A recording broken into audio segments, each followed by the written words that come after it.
Hi everyone, we're going to take a look at an example where you have to find some different probabilities given a sample set of data in a chart format.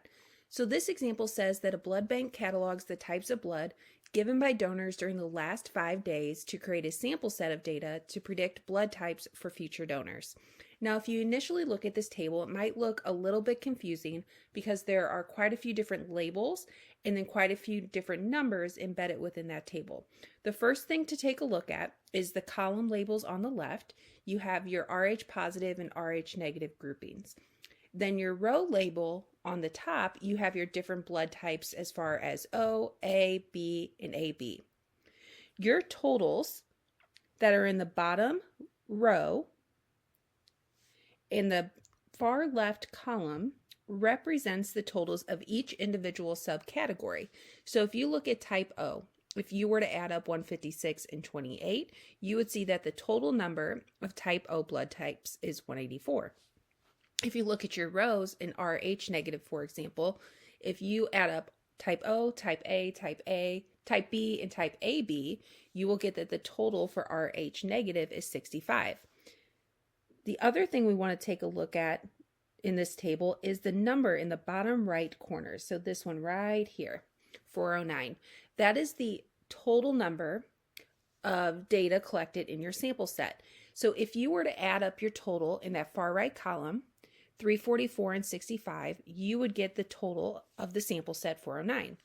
You can also get that total by adding up all of the bottom rows totals. So 184, 165, 45, and 16, you will also get 409. So if you were making something like this on your own, it would be a great idea to double check your sums for the totals in the far right row and your totals in the far right column, and bottom row to make sure that they do add up to be the same.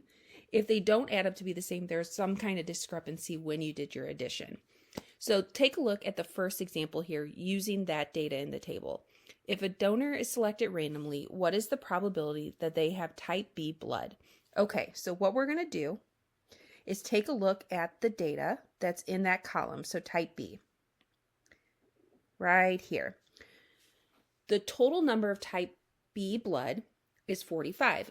This problem doesn't specify Rh positive or Rh negative, so we're going to specifically look at 45. And since we're only finding the probability of type B, and there's no other specifications on this problem, we are going to divide 45 by the total in the sample set, 409, and that's going to give us our probability. Now, for me, I'm okay if you guys were to round this answer to the nearest 10th. You could round it to the nearest 100th. I just always say double check the directions, especially in the Cengage system, so that you input the answer correctly according to those directions. Because as you know, those programs are very sensitive. So if you just round incorrectly, it's going to say that the problem altogether is incorrect. So when I put this in my calculator, I get that the probability is going to be 0.11 if I round to the nearest 100th. I just looked at the number and I found that that was a very good place to round because after that second one, there's a couple zeros, so it's a perfect place to end. Now let's go to number 2. It says if a donor is selected randomly, what is the probability that they have type A and Rh negative blood? Okay, this and is bolded and there's a reason for that. We want to know the probability that they are both type A and Rh negative. So what you do for these examples is you look to see where that row and column overlap. So type A is this column right here. Type B, Rh negative is this row.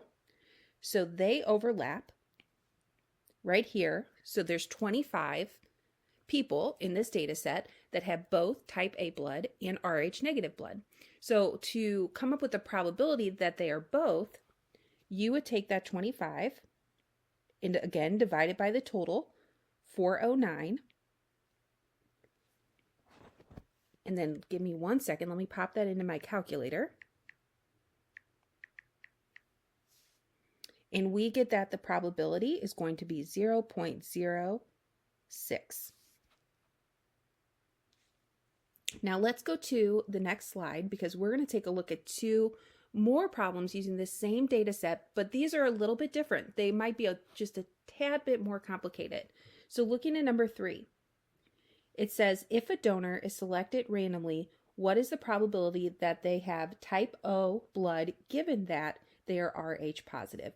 So one thing I want to talk about before I go into how to find this exact probability is notation. So you may see notation where it says P, open parenthesis, and then O, and then you have this line here. Then it says Rh positive. So this notation represents exactly what the problem is stating. Probability of, that's what P and then the parentheses are saying, O, blood, and then this line here means you're given that. So if you see that line given that, that means given that they have Rh positive blood. Now what's interesting about this example is we have to take into consideration that Rh positive piece of the puzzle because we're only looking at that subset of this sample set of data. So since it's saying given that they're Rh positive, we're going to go to that specific row and we're only going to look at that data. Okay, so given that is very important if it's in a problem. It tells you we are zeroing in on that specific subset. Okay, now it says given that, or it said, oh, given that it's Rh positive. So you look at what's given that, and then you look within that subgrouping, and it says type O. So type O for Rh positive is 156. So to find that probability for this sample set of data, you are going to do 156 divided by not the total in the entire data set, but only the total of that subset, which is 344. So this is very important to note when you are asked for probability given that a certain situation has occurred. Okay, now once you have this ratio set up, we're going to go ahead and put it into the calculator again, and we get that your probability rounded to the nearest hundredth is 0.45. And this should have really been in equals before I divided, but that's no big deal. Okay, we got one more here at the very bottom.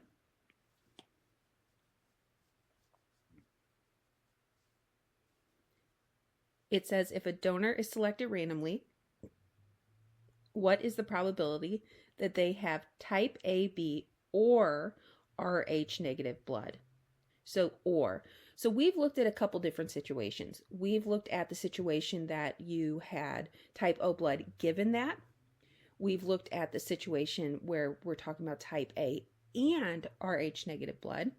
And we've looked at a very simplistic version of the probability problems where it's just asking you to find one single value within the table. So if you look at number 4 again, it says or. So if a donor is selected randomly, what is the probability that they have AB, type A, B, or Rh negative blood? So what you're going to do is take a look at first the type AB blood. Okay, so that is this column to the far right, obviously not the total column. And then it says or Rh negative blood. That is this row right here, okay? So they're one or the other.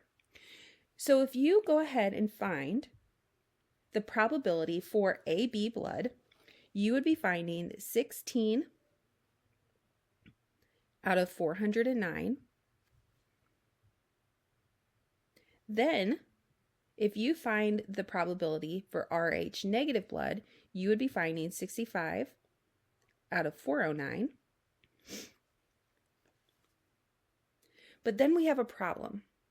If we add these two together, because since it's an OR probability, we're using addition, we just included this number that overlaps between type AB and Rh negative blood together. So we just included it in the total for type AB blood and Rh negative blood. So what you want to do, if it says or specifically, you need to subtract the total that overlaps. So we're going to subtract 4 out of 409 to, again, remove that overlap where 4 was included in both subsets of data. Okay, so here's what we're going to do from here. Since all three of these fractions have a common denominator, you can simply add up your numerators to create one fraction. So we're going to add 16 and 65 and then subtract 4, and we get 77 out of 409. Then to find the probability, we're just going to divide that in our calculator, and rounding to the nearest hundredth, we get 0.19.